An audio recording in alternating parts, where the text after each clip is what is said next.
Bilkha તાબેના PM Shri Navagam પ્રાથમિક શાળા ખાતે વાર્ષિક ઉત્સવ તથા નિયમિત વિદ્યાર્થી સન્માન કાર્યક્રમ યોજાયેલ, જેમાં દીપ પ્રાગટ્ય ગામના શિક્ષિત અને જાગૃત નાગરિક સરપંચ શ્રી મુળુભાઈ વાળા તથા પંચાયત સભ્યશ્રીઓ અને સીઆરસી મનોજભાઈ દ્વારા કરવામાં આવેલ.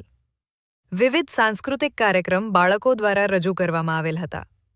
બહોળી સંખ્યામાં વાલીગણ અને ગ્રામજનો દ્વારા દરેક કાર્યક્રમને ઉત્સાહપૂર્વક વધાવી લેવામાં આવેલ.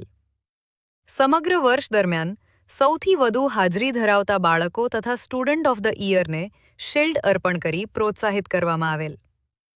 સમગ્ર કાર્યક્રમને સફળ બનાવવા માટે શાળાના શિક્ષકશ્રીઓ દ્વારા જહેમત ઉઠાવેલ હતી. સમગ્ર કાર્યક્રમનું સંચાલન અક્તાફભાઈ સીડા દ્વારા કરવામાં આવેલ હતું. સમગ્ર કાર્યક્રમને શાળાના આચાર્ય શ્રી ડાકી સાહેબ દ્વારા માર્ગદર્શન આપવામાં આવેલ હતું.